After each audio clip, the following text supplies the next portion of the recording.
benches where you can sit? I have no idea. I have no idea the size function. But yeah, the guy sitting in the middle of the sidewalk, maybe the seat in the street, really looks awesome. I'm only 4 cars in the whole island anyway, so it wasn't too bad. I was in a very decayed downtown of Illinois City a couple of years ago, about 10 at night, and there was hardly a store that was occupied in the whole downtown. But outside the library, there were about 12 cars parked, because everybody was using the library's Wi-Fi. Fascinating. Yes, sir. There's a danger of that though, because when I used to live in Iowa, and they had to shut off their Wi-Fi hotspot during closing hours because they were getting some cease and desist letters from Comcast or Mediacom or people downloading movies, people doing illegal things with their internet. So there's an issue to look at there too. I'm absolutely incompetent. I wouldn't know how to do that, but I know that students are way ahead. That's a good alibi.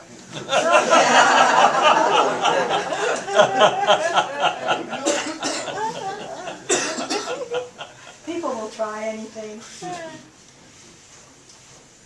I shouldn't waste your time telling stories. My library in Urbana, because of the National Center for Supercomputing Applications, at one time had the fastest access to the internet of any public library in America. And it was all experimental, and these 12th grade boys, not 12-year-old boys, could walk by the workstation, drag their fingers over it, and freeze the entire system. And we did a lot of education for NCSA that way, showing them all the possible ways that pre-teen computer hackers could do the system. We regarded it as a valuable training function for the scientists. Some libraries have things like window seats. Is that something you think you'd like? So you can sit on the window ledge. And you spoke with the natural light? Yeah. That blocks light for other stuff. Oh, yeah. Yeah. Just pigging it all in. Depends how big the window is. It may be too early to ask me about this, and I understand moving adult fiction, and I'm glad I'm still mobile, but my favorite place in the library is to go from the adult fiction and that grouping in front of the fireplace. Yeah. I mean, I've been very lucky. I've only lived in DeKalb a few years, but I always find a seat in front of that fireplace any time of the year. I'm going to let Fred talk about it, but modern libraries almost universally are built with fireplaces for that very reason. You want to share with that? Yeah, it's a very common feature, but it's good. I'm glad to know you like that. I love it. We can be sure. But a very common thing is, these days there are usually gas logs, because maintaining a wood fire is a lot of work and dirty. But they're usually gas logs with glass fronts, often a double firebox with a blower so the glass doesn't get too hot and the heat comes out, but it doesn't, and people can't put their hands on the glass and burn themselves. And children can't experiment with the flammability of available objects. But it's a nice thing to provide, and it's not all that expensive. And as Dee mentioned, you find them everywhere in libraries the size of the one you're planning. I bet that 3/4 of them have fireplaces. Well, that setting now and the art above it, it's just great. Do you use your fireplace? We do. That's great. We had it restored, actually. Lowe's gave us a grant to restore it, and Target gave us a grant to buy the furniture. And we had 2 grants, the County Foundation and the Katz County Foundation restored the mural. So that was all gift money to make that a lovely. Now, you can move the adult fiction, but if I can sit below that mural, Yes. and that's a great way. I agree. It's a wonderful spot. It's also it's a wonderful fireplace front because it's black marble or granite with Art Deco design. It's an unusual piece. It's fun to look at. Okay. Anything else that you would hate to see leave? Are there any features of this library you want to be sure are not lost in the transition? Things that are really important to you? I think we should keep Dee Cooper. Here, here. And Jill has been elected president of Friends for Life, so we Aren't we having a history room? Yeah. Yeah, right, so. No. Would you keep Oh, the- oh, oh. Never mind,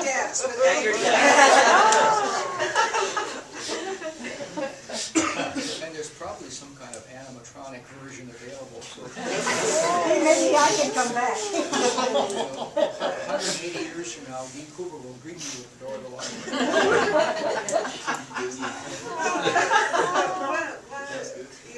The modern world is a wonderful thing, and what Herb was saying about, and I have an appointment with Dean Dawson of NIU Library next Wednesday.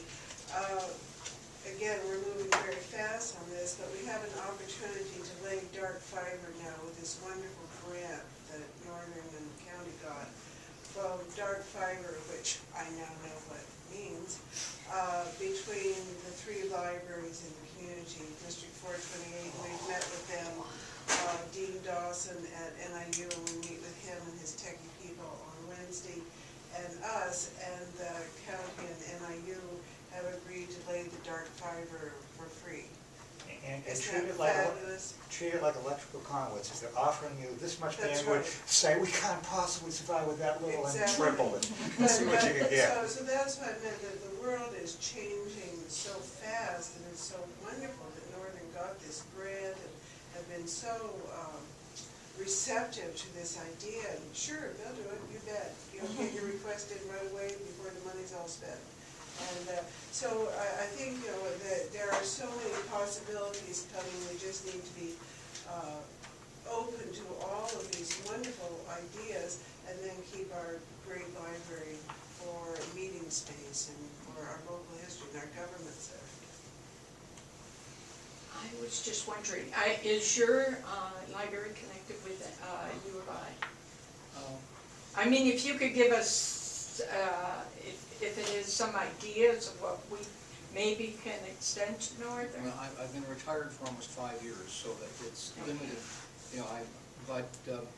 that we always were very closely connected to the University of Illinois and did a huge interlibrary loan traffic, especially because parking on campus was fierce.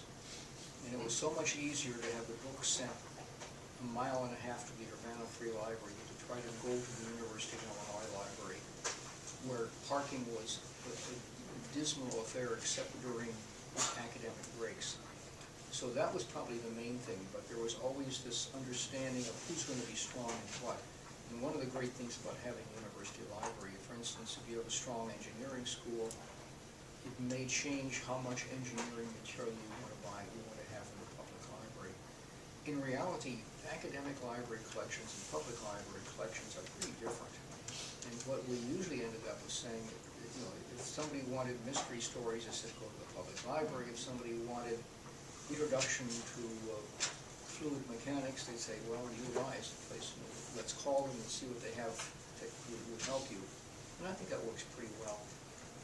Physically, they're usually a couple miles apart, so you don't get people walking from one to the other. But I would imagine that Northern is like the University of Illinois, that any citizen who wants to use the library can do so. So that's... And parking is a problem. Yeah, except when you're retired. But I would think the situation was similar. But what we found was we did a lot of things cooperatively electronically. For example, I mentioned that one time in Urbana had faster internet connection than anywhere else, any other public library, but we did it because of cooperative work with the University of Illinois. We certainly couldn't have done it single-handedly. And I think that universities are just full of people who are technically gifted and would think this was a tremendous amount of fun. So I found every time we had some wild idea, I had some friend on campus who shared the enthusiasm and said, sure, let's try that.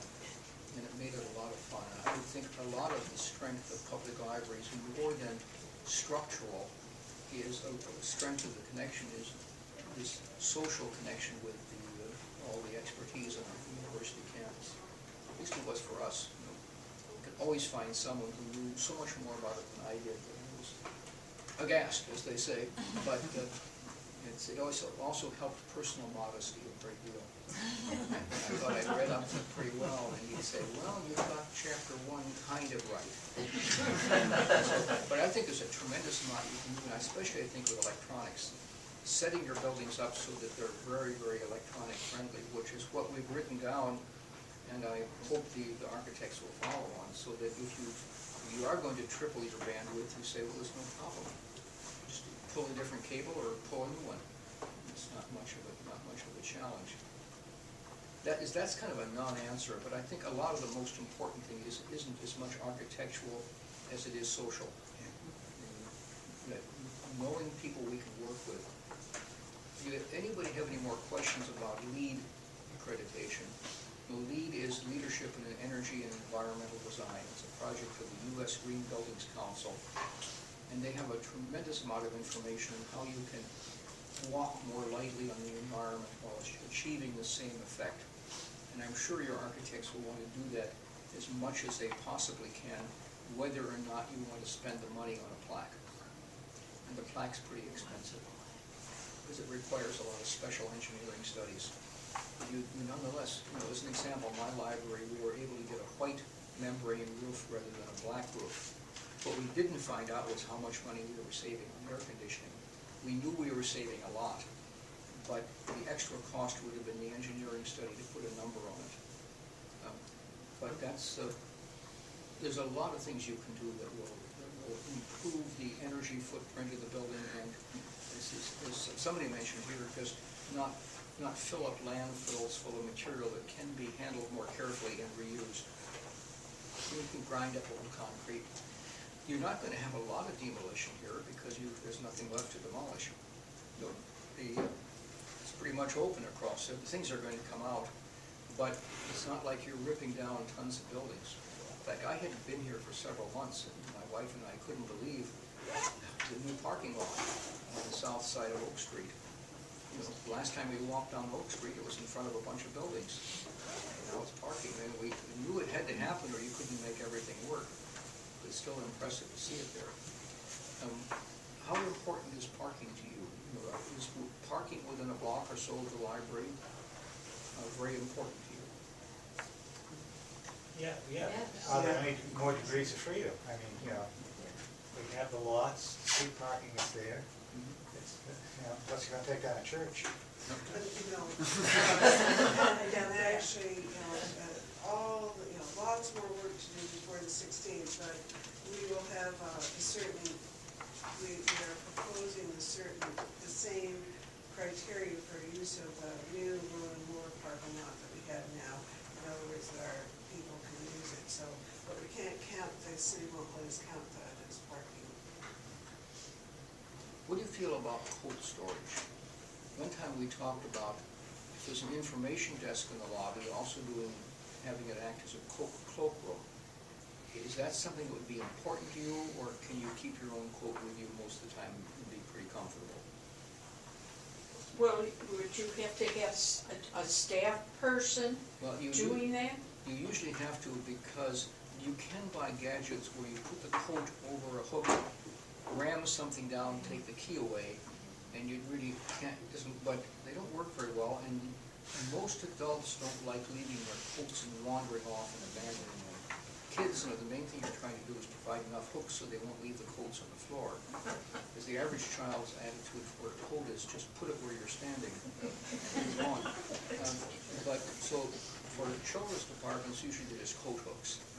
But usually adults, my experience is, don't want to hang the coat somewhere else and then wander around the library because they're worried about theft. So, but is carrying your coat with you okay, or would you really, really be like the Art Institute and have a place where you could leave it? This is an awful lot of space for a small function. Yeah. I think most of us could carry our coats. Okay. Adults need to be responsible for their own. Yeah. Children, I'm not sure how you handle children. Well. Expected, unexpected, I guess.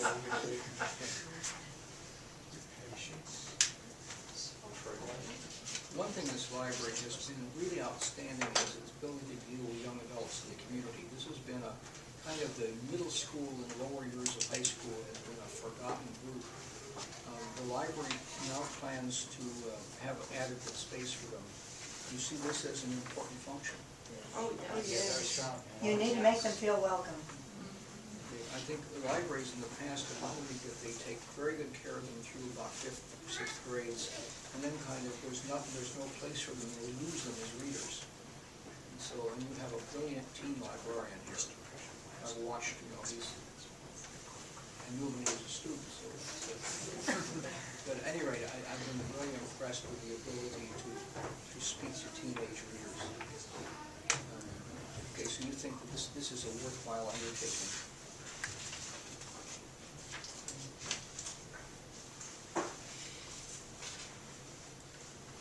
Are there any kinds of special equipment you think are important to have in the library? Is that anything you would need, like do you need fax machines? Do you need, most libraries provide copiers. Do you want a scanner by the computer so you could scan a document yourself? Is it, can you think of anything else that you think would be really important to you as a user?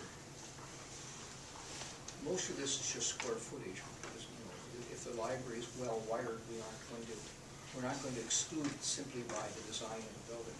But we might as well know about it. What about charging, well, you'd have to charge for a printer, where people could print things.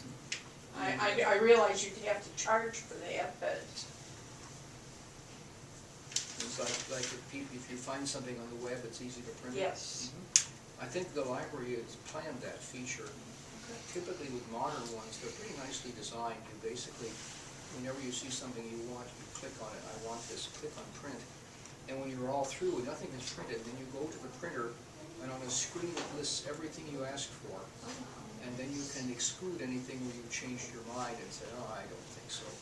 And when you're all through, you stick your money in and then it prints. We have that now. Yeah, you have that now. Okay, so here I'm shortchanging Dee.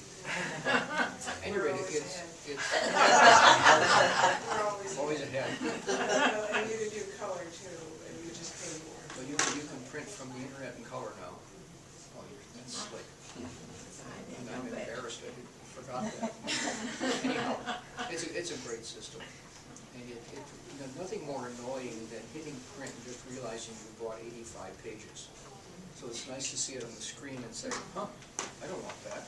And and I've done it. Where I think I'm printing out, usually it's state library stuff, which state of Illinois documents never end. And I think there's going to be 12 pages, it's 180. I'm looking at a depth of almost a ream of paper and thinking, well, what good is that done? But anyhow, so